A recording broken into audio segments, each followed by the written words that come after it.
کیا death threat دھمکیاں ملی آپ کو؟ ڈیتھ تھریٹ ہاں بالکل ملی. تو پھر جب آپ کو ایسی دھمکی دی جاتی تو کیا زبان استعمال کی جاتی ہے؟ کس کی طرف سے دھمکی دی گئی آپ کو؟ دھمکی تو جب یہاں پر ہم پہلے دھرنا دے رہے تھے اس وقت خفیہ اداروں کی طرف سے، پاکستان کے خفیہ اداروں کی طرف سے ملی ہے.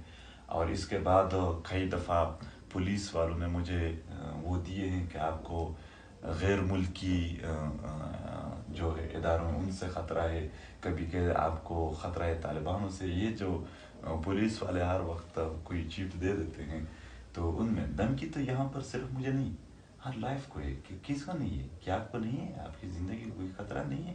آپ یہاں پر اس دہشت گرد جو ماحول ہے اس تو میں، جس کو آپ خطرہ سمجھ رہے ہیں آپ اس کے لیے خود اندرونی خطرہ بننے کو تیار ہیں. آپ کے بارے میں بھی پرسیپشن ہے کہ آپ ایک ایمرجنگ انکلوسیو تھریٹ بننا چاہتے ہیں پاکستان آرمی کے لیے. یہ تھریٹ سچائی کو تھریٹ نہ سمجھے. یہاں پر مسئلہ یہ ہے کہ ہمارے گھر بار تباہ ہو گئے، برباد ہو گئے. ہم نے، اگر آپ لوگوں کو ثبوتوں کی ضرورت ہے ابھی یہ کیمرہ لے کے ہم میرے ساتھ جائیں. آپ لوگ چھوٹے بچوں کی ٹکڑے ٹکڑے لاشوں کو ہم نے دفنایا. ہمارے بزرگوں کے سر کٹی لاشیں ہمیں ملے، ہم نے وہ برداشت کیے. لوگ ہمارے ایک نعرے کو، ایک بات کو نہیں برداشت سوال یہ کرتے. اٹھتا ہے کہ ملا فضل اللہ اور آپ کا جو سماجی جدوجہد ہے نا وہ شروع ایک نعرے سے ہوتی ہے. انہوں نے بھی سماجی انصاف کی بات کی تھی، آپ بھی سماجی انصاف کی بات کرتے ہیں. ان کا منطقی انجام کیا ہوا؟ رائے شروع کرنا پڑا. آپ پہ بھی سوال اٹھتا ہے، آپ لوگوں کا بیانیہ نعرہ یہ ملتا جلتا کیوں؟ انتہائی زیادتی ہے. ملتا جلتا کبھی نہیں ہے، انتہائی اپوزٹ ہے، انتہائی مخالف ہے. پی ٹی ایم دہشت گردوں کا مخالف تحریک ہے. پی ٹی ایم ہی وہی تحریک ہے جس نے فاٹا کے اور دیگر پشتونوں کے نوجوانوں کو یہ دہشت گردی کے خلاف ابھارا، دہشت گردی کے خلاف اٹھایا، پرامن مزاحمت، سیاسی مزاحمت سکھایا. یہاں پر آئین کا درس دیا. کیا فضل اللہ آئین کا درس دیتا تھا؟ کیا ہم آئین کی پیروی کریں گے؟ یا دوسرے، کیا فضل اللہ لوگوں کو نہیں مار رہا تھا؟ پی ٹی ایم نے یہ جو کمپیریزن کیا جاتا ہے کہ یہ طالبان، یہ پی ٹی ایم، یہ رائے این ڈی ایس، یہ پی ٹی ایم، یہ آئی ایس آئی، یہ پی ٹی ایم، یہ کمپیریزن محض پروپیگنڈا اور پی ٹی ایم کو بدنام کرنے کے لیے ہوتا ہے.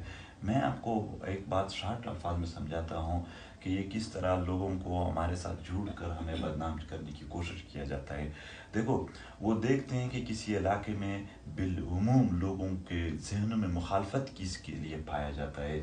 جیسا کہ سوات میں فضل اللہ کا مخالفت زیادہ ہے، تو جب میں سوات کے جلسے کے لیے آ رہا تھا تو اداروں نے ہر ایک چوک پہ سوات میں بینر لگائے تھے جس میں ایک طرف فضل اللہ اور دوسری طرف میری تصویر لگائے. لوگوں کے ذہن میں فضل اللہ سے نفرت تو منظور کے ساتھ تصویر لگاؤ تاکہ اس سے بھی نفرت ہو جائے. بنوں کے لوگ تھوڑے مذہبی ہیں. لیکن ہم یہ بات کیسے مانی جائے کہ وہ آپ سے نفرت کرتے ہیں؟ وہ بھی آپ سے نفرت کرتے ہیں، چاہتے ہیں عوام بھی آپ سے نفرت کرے، کیونکہ جو آپ کی آواز اٹھانے والے وہ اسمبلی میں موجود ہیں. آپ بے شک آزاد حیثیت سے لڑی، لیکن آپ کی آواز، ہاں صرف یہ پوائنٹ کہ آپ کی آواز اٹھانے والے ایک سیاسی حیثیت رکھتے ہیں. پھر مسئلہ کیا ہے؟ مجھے ہر بار جو کوشچن پوچھا جاتا ہے اس کے ایکسپلینیشن کا موقع دو. آپ بعد میں جو بھی پھر کوشچن کرتے ہیں آپ کریں.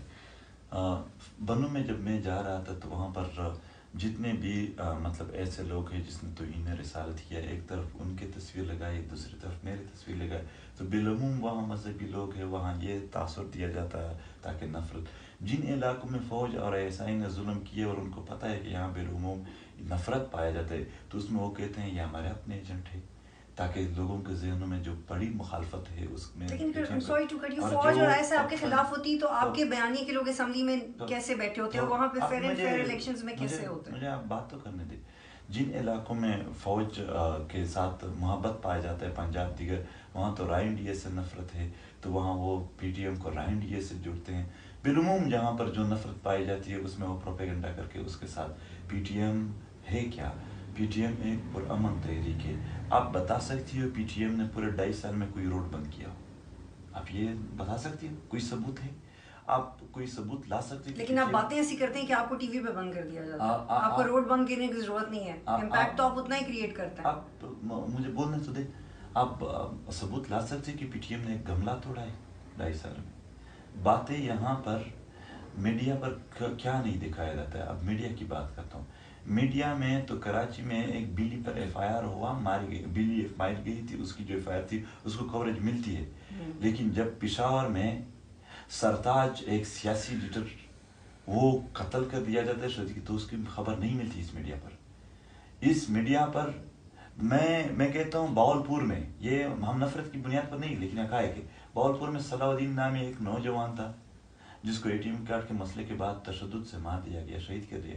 سچ میں ہم پورے پرسن بیلٹ کو اس سے غم تھا کہ یہ نہیں ہونا چاہیے۔ پھر اس کو 7 دن مسلسل میڈیا پر کوریج ملی، صحیح؟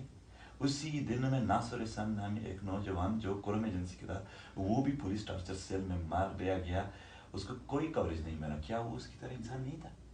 کیا جو فاٹا میں بمباریاں ہوتے ہیں عام لوگ مارے جاتے ہیں اس کو کوریج تو نہیں ملتا؟ لیکن آپ یہ بات کیسے جسٹیفائی کر سکتے ہیں کہ آپ فوج کے لیے خطرہ ہیں یا فوج آپ کے لیے مسائل کریٹ کرتی ہے؟ کیونکہ آپ کے تو بیانیے کے لوگ پارلیمنٹ میں بیٹھے ہوئے ہیں، آپ اپنی اس تحریک کو سیاسی جد و جہد میں کیوں نہیں کنورٹ کرتے؟ تو پھر آپ رجسٹرڈ کیوں نہیں ہیں؟ ہم سیاسی جد و جہد کر رہے ہیں، ہم تحریک ہے۔ تحریک اور پارٹی میں فرق ہوتا ہے، پارٹی مخصوص ہوتی ہے، تحریک مختلف پارٹیوں کے، مختلف سوچ رکھنے والوں کے اور مختلف مکتبہ فکر مکتبہ پیشہ لوگوں کے ایک مجموعے۔ آپ کی پارٹی ECP کے ساتھ رجسٹرڈ ہے؟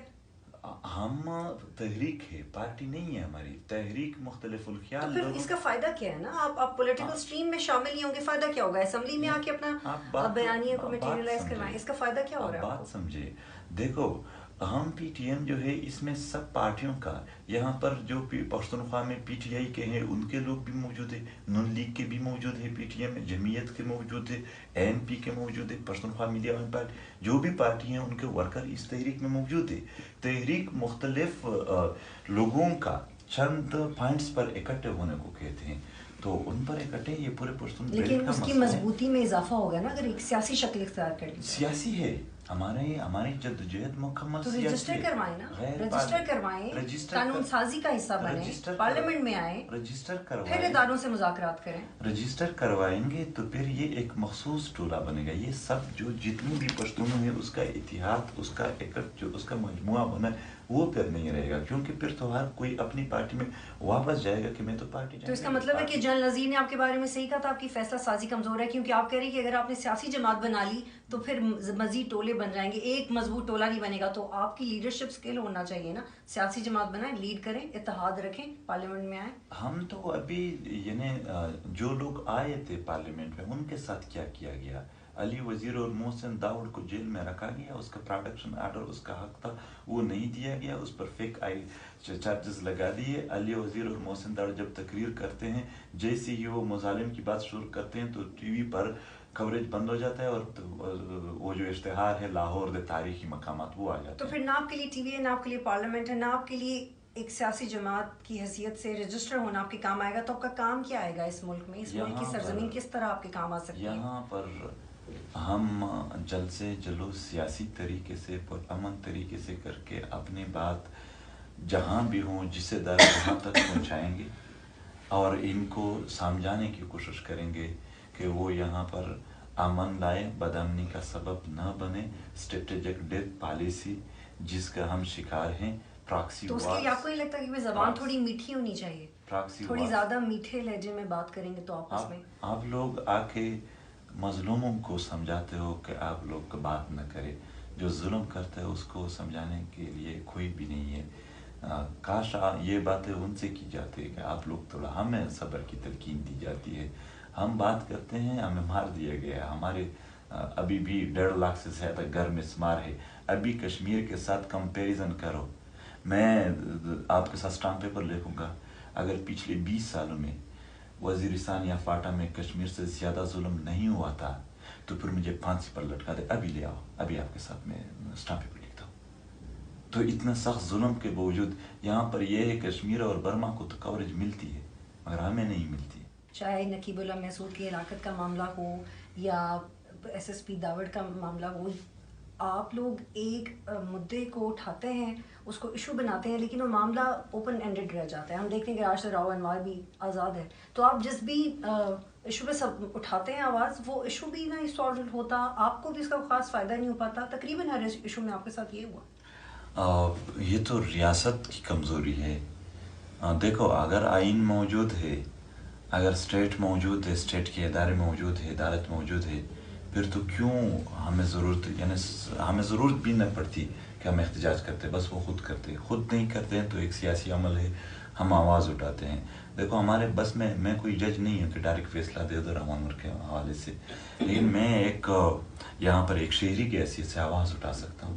میرا یہ فرض ہے کہ پرامن طریقے سے. تو پھر اب یہ کیا بات ہے کہ اس شہری کو نہ جرگہ سوٹ کرتا ہے، نہ مذاکرات شروع کرتا ہے، جب کوئی ضامن بنتا ہے تو بھی حالات بہتر نہیں ہوتے؟ کیا ہے جو سارٹ آؤٹ نہیں ہو رہا منظور پشتین صاحب؟ کیا ہے جو سارٹ آؤٹ نہیں ہو رہا؟ یہ باتیں کہاں سے سیکھی آپ نے کہ جرگہ نہیں مانتا ہے، مذاکرات وغیرہ؟ نہیں، آپ جرگے میں جاتے ہیں، کچھ سارٹ آؤٹ نہیں ہوتا، آپ کو کوئی بھی سولوشن سوٹ نہیں کرتا. یہ باتیں آپ نے سوالاتیہ سے اٹھائی کیسی باتیں کرنی آگے سر؟ یہ اس طرح ہے کہ سیاسی عمل جلد بازی کا شکار نہیں کرنے دیں گے ہم. جو بھی مسئلے ہیں، چاہے راون ور کا ہے، دوسرا ہے طاہر داؤڑ کا ہے، جتنے بھی ہیں، ہم اس ایک کو بھی چھوڑیں گے نہیں. ہم اس کے لیے جدوجہد کریں گے. ہمارے حوصلے ابھی بلند ہے. آپ کہتے ہیں جرگہ ہوتا ہے، پھر جرگہ منطقی انجام تک نہیں پہنچتا. مذاکرات ہوتے ہیں، مذاکرات منطقی انجام تک نہیں پہنچتے. کیوں؟ میجر عامر کو ضامن بنایا گیا، کام کیوں نہیں آیا؟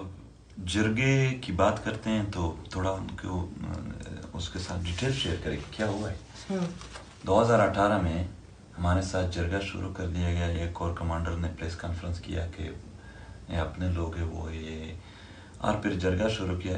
جرگے کے دوران وانا میں پی ٹی ایم کے ریلی پر طالبان اور فوج نے مل کر دونوں نے اکٹھے پاکستان پی ٹی ایم کے ریلی پر فائرنگ کیا، جس میں 4 بندے شہید اور 61 زخمی ہو گئے. اور پھر یہ جرگہ ناکام ہوا. ظاہر سی بات ہے ایسے حالات میں پھر جرگہ کیسے رہتا.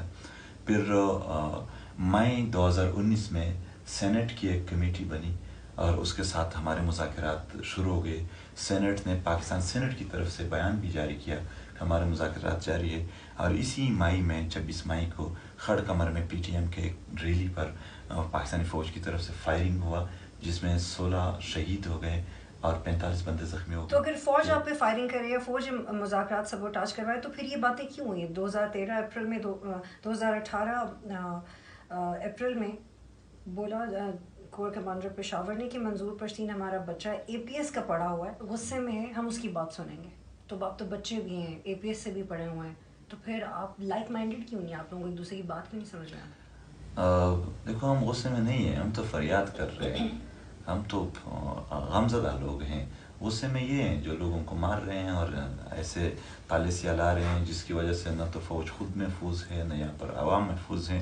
دہشت گردی پروموٹ ہو رہی ہے. تو یہ جرنیلوں کی پالیسیاں ہیں جو یہاں پر اسٹریٹجک ڈیپتھ اور پراکسی ورس کے نام سے لائے جا رہے ہیں. کہا جا رہا ہے کہ جو پچھلا جنگ نہیں، جنگ ابھی بھی جاری ہے. جب آپ اے پی ایس میں پڑھتے تھے، میں نے بھی اے پی ایس سے تعلیم حاصل کی، جب اے پی ایس میں پڑھتے تھے تو تب فوج کے بارے میں کیا مائنڈ سیٹ تھا آپ کا؟ اے پی ایس یعنی میں کہتا ہوں اگر منصور کسی کا حمایت کرتا تو ظاہر سی بات ہے اے پی ایس میں ایسا نہیں پڑھا ہوں کہ میں ایک اسٹوڈنٹ پڑھا ہوں، بلکہ ایک کیڈٹ کی طرح پڑھا ہوں. وہاں پر میں آرمی اسکول بنوں میں ہم کیڈٹ تھے، 50 اسٹوڈنٹس تھے وزیرستان کے جو کیڈٹ تھے پوری طرح. تو ایک کیڈٹ جب اس حد تک پہنچتا ہے ظاہر سی بات ہے پھر کچھ تو ہوگا، کچھ تو حقائق ہوں گے. فوج کے بارے میں اس طرح نہیں کہ ہم نے ایک مائنڈ سیٹ بس بچپن سے کسی نے بنا دیا ہے، نہیں، حالات نے بنا دیا، واقعات نے بنایا. خود اپنے آنکھوں سے ظلم جبر اور مظالم کو دیکھ. اعجاز شاہ نے بھی کہا کہ اگر کوئی ریاست کے خلاف بات کرے گا یا آئین کے خلاف بات کرے گا تو گرفتار تو کرنا پڑے گا. تو ریاست کے خلاف کس نے بات کی ہے، اس کو لائیں. آپ نے اپنے انٹرویو میں کہا ہم ریاست کی بات کرتے ہیں، حکومتوں کی بات اس لیے نہیں کرتے کیونکہ حکومت کے پاس تو اقتدار ہے نہیں. اصل میں ریاست کی پالیسی سے پرابلم ہے. آپ کو ریاست سے پرابلم ہے، حکومت سے پرابلم نہیں. ریاست کی پالیسی سے ہمیں بالکل پرابلم ہے. ریاست کی دیکھو اگر ریاست غلط پالیسیاں بنائیں گے تو کیا شہریوں کو یہ حق نہیں ہے کہ اس پر اعتراض کرے، اس پر تنقید کرے؟ اگر یہاں تنقید کو ہی مخالفت سمجھا جاتا ہے، ہم ریاست مخالف نہیں ہے، ریاست پشتون مخالف بن چکا ہے. وہ ہمیں مارے، وہ ہمارے مخالف ہے. مخالف کس کو کہا جاتا ہے؟ جو ہمارے ساتھ ہو رہا ہے کیا وہ ہمارے زندگیوں کے ساتھ جو کھلواڑ جاری ہے کیا وہ مخالفت نہیں ہے؟ مخالفت نہیں، جبر شروع ہے، ظلم شروع ہے، جنگ شروع ہے ہمارے اوپر، اور ایسا جنگ جس میں ہم چیخ رہے ہیں جنگ بند کرے. آخری دفعہ آپ کا پاکستانی سیکیورٹی اداروں سے کب رابطہ ہوا تھا بات چیت کرنے کے حوالے؟ میں ڈائریکٹ نہیں کرتا، میں یہاں پر ہم سیاسی لوگ ہیں، سیاسی جو حکومت ہیں ان کے ساتھ بات کریں گے، اور ان کے ساتھ سیاسی حکومتوں کو تو آپ مانتے نہیں. حکومتوں کو مانتے ہیں ہم. بات جب ہم ریاست کی کرتے ہیں تو اس کا مطلب سیاسی حکومتوں کے ساتھ ساتھ جتنے بھی ادارے ہیں وہ سب کو بٹھا دے. ابھی پرویز خٹک نے ہمیں دعوت دیا کہ ہم مذاکرات کرنا چاہتے ہیں، ہم نے جواب دیا، اس کے ساتھ ایک بیٹھک ہوئی. میں نے اس کو بتا دیا کہ آپ اسٹیٹ کے سارے اسٹیک ہولڈرس کو لے آئیں، آپ بٹھا دیں، آپ سارے اداروں سے ایک ایک بندے کو لائیں، تاکہ پھر جب بات ہو سکے تو سب موجود ہوں اور سب اس کا گواہ ہو کہ ہم کیا کہہ رہے ہیں، ہمارے مطالبات کو سب سنیں. آپ ایک ادارے کو نہیں، سب کو لے آئیں، ہم ریاست ہی کی بات کرتے ہیں. اچھا، کیا یہ بات درست ہے کہ D G I S I اور چیف آف آرمی اسٹاف آپ سے ملنا چاہتے تھے اور انہوں نے آپ کو پیغام بھی بھجوایا تھا؟ لیکن میں اس لیے نہیں ملا کہ جب ایک سیاسی حکومت موجود ہے، دیکھو یہ سب کس کے انڈر ہے، یہ حکومت کے انڈر. جب آپ بات ان کے خلاف کرتے ہیں تو ان سے براہ راست بات کرنے میں کیا حرج ہے؟ بالکل وہ آ جائیں، لیکن حکومتی ٹیم کے ساتھ آ جائیں. پارلیمنٹ بالادست ہے، پارلیمنٹ کے سب جتنے بھی ادارے ہیں وہ پارلیمنٹ کے انڈر ہے، وہ ایک ایسے منتخب نمائندے کے انڈر ہے جو یہاں پر عوام نے منتخب کیا. آپ کو یہ سوٹ نہیں کرتا کہ چاہے آپ کے معاملات بیک ڈور ڈپلومیسی سے حل ہو جائیں یا کھل کے ٹی وی پہ حل ہو جائیں، آپ کے مسائل حل ہونا ضروری ہیں؟ مسائل حل ہونا ضروری ہے، لیکن ایک ایسے طریقے سے جس طریقے سے یہاں پر جو جمہوریت ہے اس کو نقصان تو نہ پہنچے. اچھا، یہ بتائیے گا کہ یہ پیغام آپ کے پاس کون لے کے آیا تھا کہ D G I S I اور چیف آف آرمی اسٹاف آپ سے ملنا چاہتے ہیں؟ یہ پیغام آپ کے پاس کون لے کے آیا تھا؟ آپ لوگوں کی طرح کوئی صحافی تھا. ہم لوگوں کی طرح کون؟ صحافی، بس برادری ہے، جتنی بھی آپ لوگ پاکستان میں صحافی ہے سب ایک برادری ہے. کتنے صحافی آتے آپ سے؟ یہ پھر آپ ان سے پوچھے کہ کس کو بھیجا تھا. نہیں، مجھے تو آپ سے پوچھنا. میں یعنی ان بھائی پیغام آپ کے پاس آیا نا؟ دیکھو میرے پاس آیا ہے، لیکن میں کسی آپ کے پاس وہ پیغام ایک صحافی لے کے آیا تھا.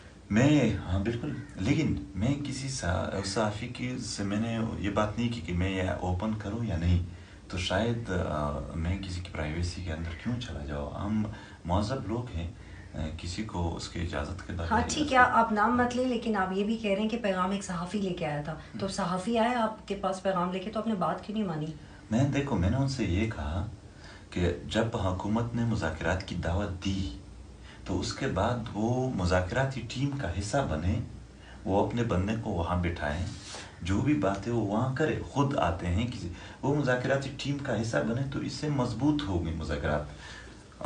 حکومت وقت بھی ہوگی، فوج بھی ہوگی، عدلیہ کے بھی اگر کوئی بندہ بیٹھے، باقی اداروں کے، تو اس سے مذاکرات مضبوط ہوں گے، کمزور نہیں ہوں گے. اچھا، ہم مذاکرات کے مضبوطوں کے لیے. اور دوسری یہ بات شاید اخلاقی طور پر ٹھیک نہیں ہو کہ ہمیں حکومت نے مذاکرات کی دعوت دی اور ہم اس کو چھوڑے اور ڈائریکٹ ان کے ساتھ رابطہ کریں.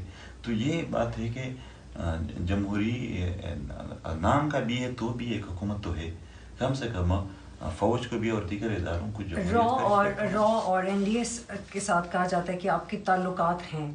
تو میں اس کو تھوڑا سمپلیفائی کر دیتی ہوں، کہ رابطہ کبھی کرنے کی کوشش کی گئی ہے را کی طرف سے یا این ڈی ایس کی طرف سے آپ سے؟ نہیں، کبھی بھی نہیں. ممکن نہیں ہے، ہو نہیں سکتا. وہ تو ایسی آوازوں کی تلاش میں ہوتا ہے. رابطہ تو ہوا ہوگا، آپ نے نہ مانا ہو تو ایک اور بحث. لیکن مسئلہ ہے میرا جو کنٹیکٹ ہوتا ہے اب میرے واٹس ایپ پہ وہ انتہائی محدود ہوتی ہے، یعنی ڈائریکٹلی کنٹیکٹ اتنا آسان نہیں ہوتا ہے. اور پھر میں ایون انڈیا کے بہت سارے جرنلسٹ نے بھی جب مجھ سے انٹرویو لینا چاہتے تو میں وہ نمبر جب مجھے یہ کہ کوٹ انڈیا کے تو، لیکن میں انڈین جرنلسٹ کی بات نہیں کر رہی، مجھے صرف یہ بتائیے کہ را نے کبھی آپ سے رابطہ کیا؟ میرے ساتھ نہیں کیا. رابطہ کرنے سے کوئی غدار نہیں ہو جاتا. نہیں میرے ساتھ کیا نہیں. اگر وہ کیا ہوتا تو میں کیوں نہیں بتاتا. این ڈی ایس نے کبھی آپ سے یہ تو میرے لیے اور بھی اچھی بات ہے کہ ہاں میرے ساتھ سب نے رابطہ کیے، کوششیں کی، مگر پھر بھی میں ان کا وہ نہیں بنا. یہ تو میرے لیے اور بھی این ڈی ایس نے بھی نہیں کیا. نہیں کیا. آپ تو اس پار اور اس پار کا نعرہ بھی لگاتے ہیں. ہاں بالکل لگاتے ہیں. پھر بھی نہیں کیا. خوش ہوئے ہوں گے نا، وہ نہیں رابطہ کیا آپ سے. دیکھو اس پار اور اس پار جو بات ہے وہ تو امن کی بات ہے. ظاہر سی بات ہے ہماری امن جو ہے وہ افغانستان کے مسئلے کے ساتھ جڑا ہوا ہے. تو جب تک وہاں امن نہیں آتے تو فاٹا اور خیبر پختونخوا اور بلوچستان کے جو پشتون علاقے وہ اسی بدامنی کے لیے یوز ہوں گے بطور مرچہ، تو وہاں کا امن ضروری ہے. افغانستان میں امن ہو، اس سے کس کو مسئلہ ہے؟ ظاہر سی بات ہے، ہم کہتے ہیں آر پار جو ڈیورنٹ بھارت کو مسئلہ ہے افغانستان میں امن سے، اس کو ہو، لیکن ہمیں یہ چاہیے کہ امن ہو، ہمیں تو امن چاہیے. اچھا یہ بتائیے گا پھر تو بھارت ہمارا مخالف ہوا تو پھر کیوں وہ کہتے ہیں یہ. اچھا اگر آپ کو رابطہ کرے NDS اور را تو آپ کا کیا جواب ہوگا؟ ہمیں دنیا کے کسی بھی ادارے پر اعتماد نہیں ہے، اور اپنے ادارے پہ بھی نہیں ہے؟ دنیا کے کسی ادارے پہ بھی نہیں؟ دنیا کے کسی بھی ادارے پر نہیں ہے. ہمیں اعتماد اپنے لوگوں پر ہے، اپنے عوام پر ہے. وہ شعور میں آ کر اپنے حالات ٹھیک کر سکتے ہیں. اپنے مسئلے کے حل کے لیے صرف اور صرف مجھے اپنے پشتون قوم پر اعتماد ہے کہ وہ کر سکتے ہیں. آپ کی ملاقات ہوئی تھی عمران خان صاحب سے، ٹھیک ہے، آپ ان کے ساتھ سفر کر کے گئے، بڑے عہد و پیما ہوئے آپ کے. انہوں نے آپ سے کہا کہ میں جب حلف اٹھا لوں گا اگلے دن مجھ سے ملنے آنا، پھر ملاقات کیوں نہیں ہوئی؟ یہ تو انہوں نے وفا نہیں کیا. میں تو ابھی بھی وہ کہہ دیں تو آئیں گے ان کے ساتھ. کیوں نہیں وفا کیا انہوں نے؟ یہ ان سے پوچھنا پڑے گا کہ ان کے ساتھ کیا مسئلہ. آپ کی جب ان سے ملاقات ہوئی انہوں نے کیا وعدے کیے تھے آپ سے؟ انہوں نے مجھے، سچ یہ ہے کہ انہوں نے مجھے کہا کہ جو ظلم آپ لوگوں کے ساتھ ہوا ہے وہ دنیا کے کسی بھی کونے میں موجودہ تاریخ میں نہیں ہوا ہے، اور نہ ان کی مثال میں دے سکتا ہوں. آپ لوگوں کے ساتھ بہت ظلم ہوا ہے، اور مجھے سب کچھ پتہ بھی ہے کہ کون کر رہا ہے، کیا ہو رہا ہے. اور یہ مگر میں آپ کو صرف اتنا کہتا ہوں کہ آپ اتنا احتیاط کریں کہ الیکشن ہو جائے اور پھر میں وہ وزیر اعظم بنوں، پھر دوسرے دن آپ کو بلا کر مسئلہ حل کرو. تب تک آپ لوگ احتیاط کریں، وہ کریں، یہ کریں، ایسا نہ ہو کہ آپ لوگوں کو نقصان پہنچائے. تو آپ نے احتیاط کی؟ ہم احتیاط کس چیز کی کریں؟ نہیں، کس چیز کی؟ تو آپ نے ان کی بات نہیں مانی اس لیے انہوں نے آپ کو نہیں احتیاط کس چیز کی؟ میٹھی میٹھی زبان میں اپنے مطالبات بتائیں آئین کے نہیں، خلاف. اس سے اور کیا میٹھی ہو جائے؟ میں کہتا ہوں طاہر داؤڑ کو قتل کر دیا گیا، تحقیقات ہو جائے، تو اس کے علاوہ یہاں مٹھاس کیا لاؤں؟ کہ ایسے کوئی آپ لوگ لفظ بتا دے کہ میں اس میں ایڈ کر دوں کہ یہ مٹھاس پیدا کرے گا. میں کہتا ہوں ایکسٹرا جوڈیشل کلنگ ہوا ہے، اس کے لیے ٹروتھ اینڈ ریکنسیلیشن کمیشن بنائے. کیا یہ میٹھا ترین جملہ نہیں ہے؟ عمران خان نے آپ کو یہ کہا تھا کہ پنجاب بھی میرے ساتھ ہے، فوجی میرے ساتھ ہے، میں بننے جا رہا ہوں وزیر اعظم. مجھے کہا آپ کو پنجاب میں بدنام کریں گے تو یہ پھر بہت مشکل آپ کے لیے پیدا کریں گے. تو میں نے کہا یار مخالف کتنے ہیں، حمایتی کتنے ہیں، میں نے اس طرف دیکھنا ہی نہیں ہے. میں نے اپنے موقع جب تک مجھے لگتا ہے میں ٹھیک ہوں، میرے ساتھ کوئی بھی نہ ہو، میں یہی. آپ کو کیا لگتا ہے عمران خان خود اب دلچسپی نہیں لے رہے آپ کے مسائل میں، یا انہیں روک دیا گیا؟ آپ کو ان کے ساتھ ایک انٹرویو کرنا چاہیے. یہ ایک الگ بحث ہے کہ عمران خان میرے ساتھ انٹرویو کریں گے یا نہیں، لیکن آپ بتائیں نا عمران خان کو روک دیا گیا ہے یا وہ دلچسپی نہیں لے رہا آپ کے مسائل؟ دونوں میں سے کوئی تو ہو سکتا ہے. لیکن آپ تو بڑے ویل انفارمڈ ہیں، آپ کو پتہ ہوگا نا. ڈر گئے عمران خان آپ کے مسائل حل کرنے سے؟ چونکہ ان کے ساتھ رابطہ ہوا نہیں ہے. کیوں نہیں کیا؟ آپ نے رابطہ تو کرنا چاہیے تھا نا. ایک میٹنگ ہی کینسل ہوئی تھی نا، 10 دن بعد دوبارہ ہو جاتی. میں ڈائریکٹ رابطہ تو ہوا نہیں. دیکھو، اور اپنی طرف سے ہم کیا رابطہ کرتے ہیں؟ رابطہ تو وہ بڑے تھے، وہ کرتے، وہ ملک کے وزیر اعظم بنے تھے. میں نے آخری دفعہ آپ کا کب ہوا تھا عمران خان سے رابطہ؟ یہی جو الیکشن سے پہلے ملاقات ہوا تھا، اس سے پہلے بھی ایک ہوا تھا، اور وہ دھرنے میں بھی آئے تھے. یہ پی ٹی ایم تقریباً پاکستان کے سارے سیاسی لیڈر نے آ کر بنایا ہے، سب کا اس میں اپنا حصہ ہے. ابھی تو ان کے 3 سال باقی ہیں، آپ کو لگتا ہے عمران خان آئیں گے، بلائیں گے ملاقات کے لیے؟ میں اس بارے میں اس لیے کچھ نہیں کہہ سکتا ہوں کہ جو حالات ہم دیکھ رہے ہیں اس کے لیے تو شاید ایک ملاقات بھی کم پڑ جائے. ہم ابھی جو پشتونخوا میں ری گروپنگ ہوئی ہیں ایسے تنظیموں کی، جس کی وجہ سے یہاں پر امن بگڑ رہا ہے، اور پھر اداروں کی سرپرستی میں بہت سارے لوگ کھینٹو تک آتے جاتے ہیں، اور پھر حملے بھی شروع ہوئے ہیں، عام لوگوں پر بھی ٹارگٹ کلنگ بھی شروع ہوئی، ایون فوج پر بھی شروع ہوئی. تو ایسے حالات میں جو ہم دیکھ رہے ہیں، حالات کافی بگڑ رہے ہیں. شاید میری بات کوئی نہ سمجھے یا اس کو کوئی لائٹ لے لیں، لیکن یہاں ہی اس انٹرویو میں کہتا ہوں حالات ٹھیک طرف نہیں جا رہے ہیں. شاید یہ جو 2007-8 کا ماحول تھا اس سے بھی بدتر حالات. تو کیا ان حالات میں، اب چونکہ آپ خود کہہ رہے ہیں کہ حالات بگڑ ہیں، D G I S I یا چیف آف آرمی کی طرف سے، چیف آرمی اسٹاف کی طرف سے رابطہ کیا جائے تو آپ بات کریں گے؟ وہ حکومتی مذاکراتی ٹیم ہے، اس کا حصہ بنے. اگر وہ حکومت کو مانتے ہیں، اگر وہ پاکستانی اسٹیٹ کو مانتے ہیں، اگر وہ پارلیمنٹ کو مانتے ہیں، اگر وہ اس پارلیمنٹ کو بالادست مانتے ہیں، تو اسی پارلیمنٹ نے جب مجھے اس کا دیا ہے، مذاکرات کی دعوت دی ہے، ہم نے قبول کی ہے، اس کے ساتھ بیٹھک ہوئی ہے، تو اس سب کچھ کو کینسل کرنے کا کیا ضرورت ہے؟ وہ ان کے ساتھ مطلب رابطہ کرے. آپ کے خیال میں کون سی ایسی سیاسی جماعت ہے، کیونکہ آپ کہہ رہے ہیں کہ پولیٹیکلی مسئلہ حل ہونا چاہیے، ہمیں نہیں کرنی بیک ڈور ڈپلومیسی، ہمیں نئی سیکیورٹی اداروں سے ملنا، ہمیں سیاسی شکل چاہیے مذاکرات کی. میں کہتا ہوں سیکیورٹی ادارے چھوڑ، جتنے بھی ادارے ہیں، آپ علیحدگی میں بات نہیں کرنا چاہ رہے نا، آپ سب اسٹیک ہولڈرز کے ساتھ بات کرنا چاہ رہے ہیں، اور شروع بھی نہیں کرنا چاہ رہے الگ سے. آپ کہہ رہے ہیں نا سب اسٹیک ہولڈر ساتھ ہوں تو بات ہو. میں نے تو پارلیمنٹ کے ساتھ شروع کی ہے، سینٹ کے ساتھ. کون سی ایسی سیاسی جماعت ہے جس کی موجودگی ہو تو آپ یہ سمجھتے ہیں کہ یار یہ ہمارے مسائل حل کر دے گی؟ میں سب سیاسی جماعتوں کو یہ اپیل کرتا ہوں کہ سب موجود ہوں. اپیل تو آپ سب سے کریں، پر امید کس سے؟ سب سے ہیں، سب آ جائیں. نہیں، سب سے آپ کو امید نہیں ہے. نہیں، ایک بات میں کہتا ہوں، یہ جو میں کہتا ہوں سب اسٹیک مل کر کمیٹی بنے تو یہ مسئلہ حل ہو سکتا ہے. عمران خان نے تو وعدہ وفا نہیں کیا، پیپلز پارٹی کر سکتی ہے؟ آپ میری بات کو سمجھیں. میں کہتا ہوں کہ جب سب پارٹیوں کے ذمہ دار ایک کمیٹی میں شامل ہو، جتنے بھی ادارے ہیں کنسرنڈ ان کی بھی بندے شامل ہو، پارلیمنٹ کے جو حکومتی وفد ہے ان کی بھی اپنے، یہ سب مل کر اگر ایک کمیٹی بنے، واقعی پھر ہم کہیں گے یہ سنجیدگی ہے، یہ مسئلے کی حل کی طرف ایک قدم ہے. اور ابھی اگر کسی نے غلطی کی، اگر پی ٹی ایم مسئلے حل ہو رہے پھر بھی خاموش نہیں ہوتا، تو پھر پوری قوم بات کرے گی کہ ہم نے تو یہ دیکھو یہ ریکارڈ ہے اور یہ نہیں مان رہے. اگر وہ غلطی کر رہے ہیں، پھر اگر ان میں یہ جرت نہیں ہے کہ اس کو غلط کہے، کم سے کم اتنا تو ہوگا کہ وہ یہ کہیں گے کہ پی ٹی ایم مطلب ٹھیک ہے. اچھا منظور صاحب، آپ بار بار کہتے ہیں ہمیں کوئی فنڈنگ نہیں ہے، ہمارے پاس، ہمارے تو جلسوں میں کرسیاں بھی نہیں ہوتی، صرف ایک ساؤنڈ سسٹم ہوتا ہے. آپ یہاں پہ بھی ہم جس طریقے سے انٹرویو کر رہے ہیں یہ بھی بہت سادہ ہے، تو آپ کے پاس تو پیسہ ہی نہیں ہے.